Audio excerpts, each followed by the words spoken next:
যারা ৭১কে ভুলিয়ে দিতে চায় তারা বাংলাদেশকে বিশ্বাস করে না বলে মন্তব্য করেছেন বিএনপি মহাসচিব ও স্থানীয় সরকার মন্ত্রী মির্জা ফখরুল ইসলাম আলমগীর। ধর্মের নামে যারা দেশকে বিভাজন করবে তাদের রুখে দাঁড়াতেও আহ্বান জানান তিনি। রাজধানীতে সনাতন ধর্মাবলম্বীদের নিয়ে অনুষ্ঠানে এসব কথা বলেন তিনি। অপরদিকে বরিশালে এক অনুষ্ঠানে তথ্য সম্প্রচার মন্ত্রী জহিরুদ্দিন স্বপন বলেছেন, ধর্মের ভিত্তিতে বিভাজনের কোনো সুযোগ নেই। মাহবুব সৈকতের রিপোর্ট। বিভাগীয় নগরী বরিশালে শিল্পকলা একাডেমিতে সনাতন ধর্মাবলম্বীদের এক অনুষ্ঠানে যোগ দেন তথ্য ও সম্প্রচার মন্ত্রী। বাংলাদেশের সব ধর্মের মানুষের সহ অবস্থান এবং সম অধিকার বিশ্বের জন্য অনন্য উদাহরণ উল্লেখ করে ধর্ম ও বর্ণের ভিত্তিতে কোনো বিভাজনের চক্রান্ত হলে তা বাস্তবায়ন হতে দেয়া হবে না বলে জানান মন্ত্রী জহিরুদ্দিন স্বপন। রাজনৈতিক মার্কা, রাজনৈতিক দল, রাজনৈতিক নেতা কোনো দেবদেবী নয়। রাজনৈতিক নেতা নেত্রীদের সমস্ত বক্তব্য জনগণের কল্যাণের জন্য। যতক্ষণ পর্যন্ত জনগণ তা কল্যাণ কর্মসূচি হিসাবে গ্রহণ করবে ততক্ষণই সেই দল এবং সেই মার্কা জনগণের কাছে গ্রহণযোগ্য থাকবে। তা যখন থাকবে না, বর্জন করে দিতে হবে। এদিকে রাজধানীর আইডিইবিতে সম্মিলিত সনাতন পরিষদ আয়োজিত সংখ্যালঘুদের সুরক্ষা ও নিরাপত্তার বিধান শীর্ষক মতবিনিময় সভায় যোগ দেন স্থানীয় সরকার ও পল্লী উন্নয়ন মন্ত্রী। অতিথির বক্তব্যে একটি মহল সচেতনভাবে ধর্মের নামে বিভেদ তৈরি করছে বলে মন্তব্য করেন মির্জা ফখরুল ইসলাম আলমগীর। বিভাজনের প্রশ্ন কখনোই আসা উচিত নয় ধর্মকে কেন্দ্র করে। একটি মহল কিন্তু খুব সচেতনভাবে ধর্মের নামে বিভেদ সৃষ্টি করতে উঠে পড়ে লেগেছে। সকল ধর্মের সকল মানুষের অধিকারকে সুরক্ষার জন্য, তাদের সম্পদকে সুরক্ষার জন্য সব রকম ব্যবস্থা আমরা গ্রহণ করেছি। ৭১কে না মানলে দেশকেও অস্বীকার করা হয় মন্তব্য করে জুলাইকেও ধারণ করার আহ্বান জানান বিএনপি মহাসচিব। যারা ৭১কে ভুলে যেতে চায় বা ভুলিয়ে দিতে চায় তারা কখনো বাংলাদেশে বিশ্বাস করে না। ৭১ সালকে অবশ্যই অবশ্যই অবশ্যই সামনে আনতে হবে এবং সেইটাই নিয়েই আমরা এগিয়ে যাই সামনের দিকে। আমরা একই সঙ্গে আমরা জুলাইকে অস্বীকার করতে পারি না, এই জন্যেই যে আমাদের অসংখ্য সন্তান তারা বাংলাদেশের গণতন্ত্র প্রতিষ্ঠার জন্য প্রাণ দিয়েছে এবং একটা ফ্যাসিস্ট সরকারকে দেশ থেকে চলে যেতে বাধ্য করেছে। ধর্ম বর্ণ নির্বিশেষে দেশপ্রেমিকদের ঐক্যবদ্ধ থাকার উপর জোর দেন অন্য বক্তারা। মাহবুব সৈকত, মাই টিভি, ঢাকা। ব্যর্থতার দায় স্বীকার করে নৈতিক দিক থেকে এই সরকার ক্ষমতায় থাকার অধিকার হারিয়েছে বলে জানিয়েছেন বিরোধী দলীয় নেতা জামায়াত আমির ডক্টর শফিকুর রহমান। জাতীয় প্রেস ক্লাবে বাংলাদেশ পরিবহন শ্রমিক ফেডারেশনের জাতীয় সম্মেলনে এসব কথা বলেন তিনি। বিরোধী দলীয় নেতা বলেন, বিএনপি যদি গণতন্ত্রে বিশ্বাস করে তবে গণভোটের রায় মানতে হবে। হঠকারিতা করে জাতির কপালে দুর্ভাগ্য ডেকে আনলে জনগণ ইতিহাসের আস্থা করে ফেলে দেবে বলেও জানান জামায়াত আমির। এসএম আরিফের রিপোর্ট। জাতীয় প্রেস ক্লাবে বাংলাদেশ পরিবহন শ্রমিক ফেডারেশনের জাতীয় সম্মেলন। অনুষ্ঠানে বিরোধী দলীয় নেতা ডাক্তার শফিকুর রহমান বলেন, গণভোটের রায় নিয়ে ধানাই পানাই করা হচ্ছে। গণভোটের রায় নিয়ে আমাদের স্পষ্ট কথা, এই রায় মানতে হবে। ৭০ বার জনগণ রায় দিয়েছে। যদি গণতন্ত্রে বিশ্বাস করেন এবং নিজেদেরকে গণতন্ত্রের দল এবং সরকার মনে করেন তাহলে ৭০ মানুষের রায় অবশ্যই মানতে হবে। এই রায় অস্বীকার করার মানে হচ্ছে জনগণকে অপমান করা। দুর্নীতিকে স্বীকৃতি দিয়ে সরকার কর্মসংস্থানের পরিবর্তে চাঁদাবাজির কর্মসংস্থান করছে বলে জানান তিনি। তাদের দলীয় একজন সিনিয়র নেতা কালকে বলেছেন, ৫ মাসের এই সরকারের সময় দুর্নীতি বন্ধ করা যায়নি, বরঞ্চ দুর্নীতি বৃদ্ধি পেয়েছে। তার বাসায় সবাই দুর্নীতিতে লিপ্ত, একজন ছাড়া তিনি তারেক রহমান সাহেব। আমি বুঝলাম না, তারেক রহমান সাহেব প্রধানমন্ত্রী, তিনি চান না, অথচ দুর্নীতি সবাই করে, এটা কিভাবে হবে? ব্যর্থতার দায় যখন স্বীকার করলেন তখন কি এই সরকারের আর ক্ষমতায় থাকার কোনো নৈতিকতা থাকে? নৈতিক দিক থেকে সরকার তার অধিকার হারিয়েছে দেশকে পরিচালনা। অশুভ শক্তির বিরুদ্ধে বুক টান করে রুখে দাঁড়ানোর আহ্বান জানান জামায়াত আমির। জিততে হবে ইনশাআল্লাহ, অশুভ শক্তির বিরুদ্ধে বুক টান করে লড়াই জিতবো। এসএম আরিফ, মাই টিভি, ঢাকা। সংবিধান সংস্কার কমিশনের প্রস্তাবনাগুলো জুলাই সনদের আলোকে বাস্তবায়ন হবে বলে জানিয়েছেন আইন বিচার ও সংসদ বিষয়ক মন্ত্রী মোহাম্মদ আসাদুজ্জামান। শুক্রবার সকালে ঝিনাইদহ শহরের পুরাতন ডিসি কোর্ট চত্বরে বৃক্ষমেলা উদ্বোধন শেষে সাংবাদিকদের প্রশ্নের জবাবে তিনি একথা বলেন। মন্ত্রী বলেন, অন্তর্বর্তীকালীন সরকারের সময় আইন সংস্কার কমিশন 133টি অধ্যাদেশ জারি করে, যার প্রায় সবগুলোই আমরা গ্রহণ করেছি। সে সময় বেসামরিক বিমান পরিবহন ও পর্যটন প্রতিমন্ত্রী এম রশিদুজ্জামান মিল্লাত বলেন, দেশের পর্যটন খাতকে দেশি ও বিদেশি পর্যটকদের আকৃষ্ট করতে মহাপরিকল্পনা গ্রহণ করা হয়েছে। পরিকল্পনা বাস্তবায়ন হলে দেশের পর্যটন খাত অনেক এগিয়ে যাবে।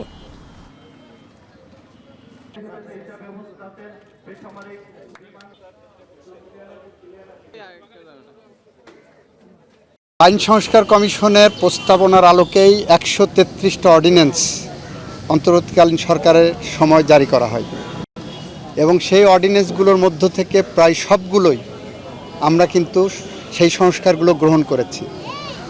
বাকি যেগুলো আছে আমরা সংবিধান সংশোধন কমিটি গঠন করেছি, বিশেষ কমিটি। সেই কমিটি জুলাই সনদের আলোকে আমরা সংস্কারগুলো এগিয়ে নেব। জুলাই সনদের আলোকে সংস্কার এগিয়ে নিয়ে যেগুলো সংশোধন করা দরকার আমরা সেগুলো সংশোধন করব। হ্যাঁ, আমরা মাস্টার প্ল্যান করছি পর্যটন খাতকে কিভাবে আকৃষ্ট করা যায় জনগণের কাছে এবং বিদেশি পর্যটকদের কাছে, সেই ব্যাপারে আমরা একটা মহাপরিকল্পনা হাতে নিয়েছি। হবিগঞ্জ সদর মডেল থানায় এনসিপির মুখ্য সমন্বয়ক নাসিরউদ্দিন পাটোয়ারি, উত্তরাঞ্চলের মুখ্য সমন্বয়ক সার্জিস আলম সহ 10 নেতা এবং অজ্ঞাত 40 থেকে 50 জনের বিরুদ্ধে অভিযোগ দায়ের করেছেন জেলা ছাত্রদলের যুগ্ম সাধারণ সম্পাদক ইকবাল হোসেন রুকন। অভিযোগে বলা হয়, গত 28 জুলাই শহরের কোর্ট মসজিদের সামনে ছাত্রদলের নেতাকর্মীদের উপর হামলা চালিয়ে কয়েকজনকে আহত করা হয়। এছাড়া কয়েকটি আইফোন ও নগদ অর্থ ছিনিয়ে নেওয়ার অভিযোগও করা হয়েছে। এ বিষয়ে রুকন দাবি করেন, এনসিপির নেতাকর্মীরা অতর্কিত হামলা চালিয়েছে। হবিগঞ্জ সদর মডেল থানার ওসি মোহাম্মদ জাহিদুল হক জানান, অভিযোগটি গ্রহণ করা হয়েছে এবং তদন্ত শেষে আইনগত ব্যবস্থা নেওয়া হবে। সবাই মিলে মানবিক সমাজ ব্যবস্থা গড়ে তুলতে পারলেই থ্যালাসেমিয়া রোগ নিয়ন্ত্রণ করা যাবে বলে মন্তব্য করেছেন জিয়াউর রহমান ফাউন্ডেশনের vice president doctor Zubaida Rahman. আজ রাজধানীর ইঞ্জিনিয়ার্স ইনস্টিটিউটে বিশ্ব রক্তদাতা দিবস উপলক্ষে বাংলাদেশ থ্যালাসেমিয়া সমিতির উদ্যোগে রক্তদাতা সম্মাননা 2026 শীর্ষক অনুষ্ঠানে তিনি এমন মন্তব্য করেন। এ সময় তিনি জটিল ও দুরারোগ্য ব্যাধিতে আক্রান্ত ব্যক্তিদের ডাটাবেস তৈরির পরামর্শ দেন। এছাড়া থ্যালাসেমিয়া রোগ সম্পর্কে জনসচেতনতা তৈরির আহ্বান জানান তিনি। এ সময় তিনি রক্তদাতাদের বিশেষ ধন্যবাদ জানিয়ে সবাইকে রক্তদানে এগিয়ে আসতে উদ্বুদ্ধ করেন।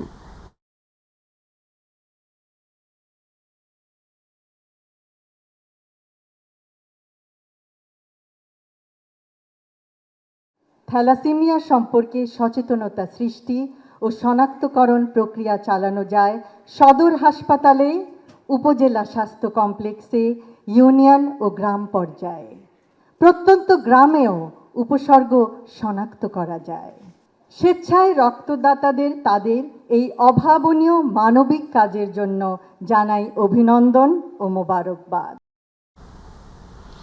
রাজধানী জুড়ে প্রকট আকার দেখা দিয়েছে কম্প্রেসড ন্যাচারাল গ্যাস বা সিএনজি সংকট। ফিলিং স্টেশনগুলোতে ঘন্টার পর ঘন্টা অপেক্ষার পর মিলছে প্রয়োজনের তুলনায় অপ্রতুল গ্যাস। এতে চরম ভোগান্তিতে পড়েছে সিএনজি চালিত যানবাহন ও অন্যান্য পরিবহনের চালকরা। সংকটের প্রভাব পড়েছে চালকদের আয় রোজগারেও। এসএম আরিফের আরও একটি রিপোর্ট। রাজধানী জুড়ে দেখা দেয়া সিএনজি সংকট কাটছে না। এখনও গ্যাস পেতে ফিলিং স্টেশনে দীর্ঘ অপেক্ষায় থাকতে হচ্ছে চালকদের। সিএনজি স্টেশনগুলোতে গ্যাসের ফ্লো অনেক কম। দীর্ঘ অপেক্ষা শেষে যে পরিমাণ গ্যাস পাচ্ছেন তা অপ্রতুল বলছেন চালকরা। অনেক পাম্প তো বন্ধই হয়ে গিয়েছে, যে সিটি পাম্প ছিল ওখানে থেকে নিতাম, তো হচ্ছে এইটা মাঝে মধ্যে পাওয়া যায়, তাও প্রেশার থাকতেছে না, অল্প 250, 300, 400 টাকার গ্যাস ঢুকে, এতে কোনো লাভ হয় না। আবার দেখা যায় অনেক বড় লম্বা সিরিয়াল, সার্জেনে পাম্প বন্ধ করে দেয়, পুলিশে পাম্প বন্ধ করে দেয়, কারণ রাস্তা জামজট হয়ে যায়। এখানে মহা সমস্যার ভিতরে। বেশি বিপাকে পড়েছেন সিএনজি চালিত অটোরিকশার চালকরা। অল্প গ্যাসে যাত্রী পরিবহন হয়ে দাঁড়িয়েছে কষ্টসাধ্য। প্রভাব পড়েছে তাদের আয়ের উপর। গ্যাস মনে করেন যদি লাগে 300 টাকার পাওয়া যায়, 80 টাকা, 90 টাকা, 70 টাকা, কোনো কোনো পাম্পে তো 20 টাকা 30 টাকা ঢোকে। পরশু দিন 5 ঘন্টা দাঁড়াই পাইছি 120 টাকার গ্যাস। আজকের সকালে 2 ঘন্টা দাঁড়াই 100 টাকার, আর এখন 1 ঘন্টার মতন দাঁড়াইছি। সরবরাহ স্বাভাবিক করে দ্রুতই সমস্যা সমাধানের দাবি চালকদের। এসএম আরিফ, মাই টিভি, ঢাকা। দেশের অন্যতম প্রধান শিল্পাঞ্চল গাজীপুরে একের পর এক বন্ধ হয়ে যাচ্ছে তৈরি পোশাক সহ বিভিন্ন শিল্প কারখানা। গ্যাস, বিদ্যুতের সংকট, কাঁচামালের মূল্য বৃদ্ধি আর সাম্প্রতিক নানা অস্থিরতায় থমকে গেছে শিল্পের চাকা। এর জেরে কাজ হারিয়ে বেকার হয়ে পড়ছেন হাজার হাজার শ্রমিক। অনিশ্চয়তার অভাবের ছায়ায় দিন কাটছে তাদের। বিস্তারিত গাজীপুর থেকে জানাচ্ছেন প্রতিনিধি চঞ্চল খান।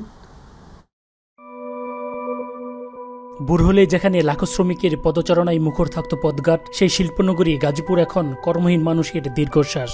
একের পর এক কারখানার চাকা থেমে গেছে অর্থনৈতিক সংকট ও অভ্যন্তরীণ অস্থিরতায়। সম্প্রতি মহানগরের বুটবাজার এলাকায় বকেয়া বেতন পরিশোধের দাবিতে আন্দোলনকে ঘিরে উত্তেজনার পর অনির্দিষ্টকালের জন্য বন্ধ ঘোষণা করা হয় ইউনিক ডিজাইনার্স ও ইউনিক ওয়াশিং। এক সিদ্ধান্তে কাজ হারান 1800 শ্রমিক। 2 মাস পর 1 মাসের বেতন দিচ্ছে, তারপরে 4 মাস ধরে টানা আমরা কোনো বেতন পাচ্ছি না।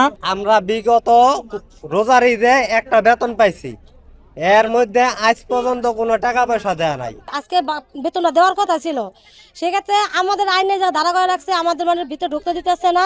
এই 4 মাস যাবত আমরা কোনো টাকা পাচ্ছি না। সুরের লান করছি কি রাত্রেবেলা নোটিশ লাগাই লাইছে, আমরা কোনো টাকা পয়সা দেওয়ার কোনো নামগন্ধ তারা কোনো কিছুই করে না। শিল্প সংশ্লিষ্টরা বলছেন, কাঁচামালের মূল্য বৃদ্ধি, গ্যাস বিদ্যুতের তীব্র সংকট আর ব্যাংক ঋণের উচ্চ সুদের কারণে দীর্ঘদিন ধরেই দুঃখছিল প্রতিষ্ঠানগুলো। এর সঙ্গে যোগ হয়েছে অভ্যন্তরীণ নানা দাবিতে শ্রমিক আন্দোলন। ফলে বাধ্য হয়েই উৎপাদন বন্ধের সিদ্ধান্ত নিয়েছেন মালিক পক্ষ।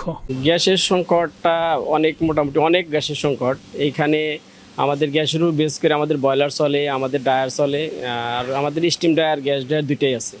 যাতে গ্যাসের উপরই নির্ভর করে একটা ওয়াশিংয়ের মেইন মাদার একটা ইয়েলোকা গ্যাস। শ্রমিক প্রতিনিধিদের দাবি, অভ্যুত্থান পরবর্তী সময়ে শিল্প খাতের অস্থিরতা কাটাতে সরকারের ঘোষিত ইস্তেহারের বাস্তবায়ন জরুরি। নতুন সরকারের প্রতিশ্রুতি অনুযায়ী আমি যদি মনে করি যে সে যদি 1 কোটি বা 1.5 কোটি বলেছে যে আমাদের তারা কর্মসংস্থানের ব্যবস্থা করবে, সেটাও যদি সে বাস্তবায়ন করে, আমি মনে করি শ্রমিক অঞ্চলে একটা স্থিতিশীল অবস্থা পরিস্থিতি বিরাজ করবে। গাজীপুর শিল্প পুলিশের তথ্য অনুযায়ী গত 2 বছরে আর্থিক সংকট, গ্যাস বিদ্যুতের তীব্র ঘাটতি এবং বকেয়া বেতন পরিশোধে ব্যর্থ হয়ে বন্ধ হয়েছে 158টি শিল্প প্রতিষ্ঠান। বন্ধ কারখানা চালুর জন্য যে উদ্যোগ নেওয়া হয়েছে সেটাও যদি হয়ে যায়, খুব শীঘ্রই সেই প্রণোদনা আসবে আমাদের জানা মতে। সেটা হলেও হয়তো আমাদের কিছু শ্রমিক যে এখনো বেকার কর্মহীন আছে তাদের একটা কর্মসংস্থান হবে। তখন এই আইন শৃঙ্খলা সংক্রান্ত কোনো অসন্তোষ বর্তমানে নাইও, সেটা আমরা কঠোরভাবে মনিটরিং করছি এবং সামনেও আমরা পর্যবেক্ষণে রাখব। সরকার, শ্রমিক এবং মালিকের সমন্বিত উদ্যোগে পারে এই শিল্পকে বাঁচিয়ে তুলতে। চঞ্চল খান, মাই টিভি, গাজীপুর। কক্সবাজারে রোহিঙ্গা শরণার্থীদের ক্যাম্প পরিদর্শন করেছে মার্কিন প্রেসিডেন্টের দক্ষিণ ও মধ্য এশিয়া বিষয়ক বিশেষ দূত সার্জিও গোরের নেতৃত্বে প্রতিনিধি দল। দুপুর 12টার দিকে কক্সবাজারে রোহিঙ্গা শরণার্থীদের ক্যাম্পে পৌঁছান তিনি। জানা গেছে, সেখানে রোহিঙ্গা শরণার্থীদের সার্বিক বিষয়ে খোঁজ খবর নেবেন তিনি। এর আগে গতকাল দুপুরে ঢাকায় পৌঁছান সার্জিও গোর। বিকেলে রাষ্ট্রীয় অতিথি ভবন পদ্মায় পররাষ্ট্রমন্ত্রী ডক্টর খলিলুর রহমানের সঙ্গে বৈঠক করেন তিনি। রাতে পররাষ্ট্রমন্ত্রী জানান, শুরু থেকে বর্তমান সরকারের সঙ্গে যুক্তরাষ্ট্রের সম্পর্ক ভালো এবং তা আরও জোরদার হচ্ছে। রোহিঙ্গাদের জন্য দেশটির সহায়তা আরও বাড়ানোর অনুরোধের কথা জানান পররাষ্ট্রমন্ত্রী। শনিবার প্রধানমন্ত্রী তারেক রহমানের সঙ্গে সাক্ষাৎ শেষে 3 দিনের বাংলাদেশ মিশন শেষ করবেন সার্জিও গোর। রাজধানীর বাজারে এ সপ্তাহে বেড়েছে প্রায় সব ধরনের পণ্যের দাম। পাগলা ঘোড়ার মতো ছুটতে থাকা ঊর্ধ্বগতির এ দামে নাভিশ্বাস ক্রেতাদের। সবজির দাম বাড়ার পাশাপাশি পাল্লা দিয়ে বেড়েছে মাছ, মাংস ও ডিমের দাম। মধ্যবিত্তের পাতে ব্রয়লার মুরগি আর পোলাও এখন যেন দুঃস্বপ্ন হচ্ছে দিন দিন। গেল 1 সপ্তাহে শুধু পোলাওয়ের চালে কেজিতে বেড়েছে 80 টাকারও বেশি। আয়ের সাথে বাজার ঊর্ধ্বমুখী দামের মিল না থাকায় মধ্যবিত্তরা কোনোভাবেই মেলাতে পারছে না খরচের হিসাব। দর্শকে নিয়ে আরও থাকছে সাদিয়া হাকমুর রিপোর্টে।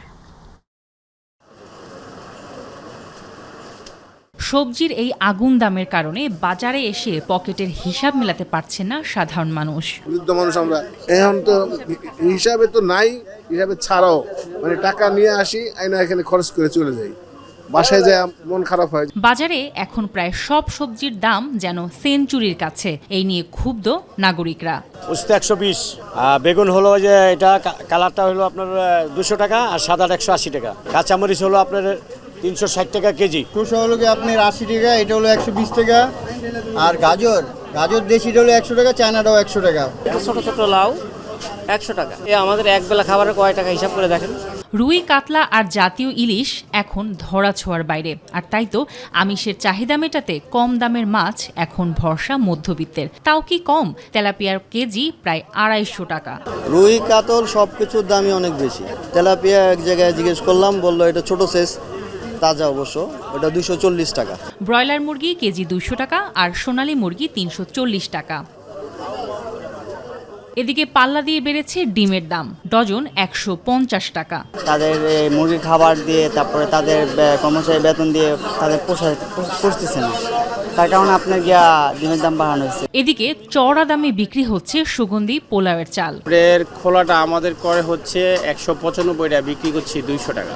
আর প্যাকেট আমাদের বর্তমানে বাজারে যে রেট আসছে এটা হলো 210 টাকা কেনা পড়ছে, বিক্রি করছি 220 টাকা। তবে অসাধু কিছু কর্পোরেট ব্যবসায়ীদের অতিরিক্ত মুনাফার আশায় রপ্তানি এবং বিপুল পরিমাণ পোলাওয়ের চাল মজুত করে রাখার জন্য হঠাৎ এই সংকট বলে মনে করেন ভোক্তাদের সংগঠন ক্যাবের সভাপতি। খাদ্য মন্ত্রণালয় এবং আমাদের যারা কৃষি মন্ত্রণালয় সহ বাণিজ্য মন্ত্রণালয় সেই এক্সপোর্ট যে পারমিটটা দেয়, সেখানে আপনি জানেন যে সুগন্ধি চাল বছরে প্রায় 20 লাখ টন উৎপাদন হয় এবং সেখানে 20 লাখ টনের হয়তো 20,000 টনের পারমিশন দিয়েছে, তাহলে 1% ওরা। ঢাকাতে যে বড় বড় যে আড়তগুলো আছে সেখানে অন্তত 15 থেকে 20 দিনের কিন্তু মজুদ থাকে, কিন্তু একদিন দুদিন বৃষ্টি হলে তখন এই অজুহাতে আবার চালের দাম বাড়িয়ে দেয়। মূলত এখানে ব্যবসায়ীরা এবং এই কর্পোরেট গ্রুপগুলো এবং আমাদের বড় বড় মিলারটা এই কারসাজি করছে এবং সেটার ব্যাপারে আমি বলবো যে সরকারের এখানে কঠোর পদক্ষেপ নেওয়া খুবই দরকার।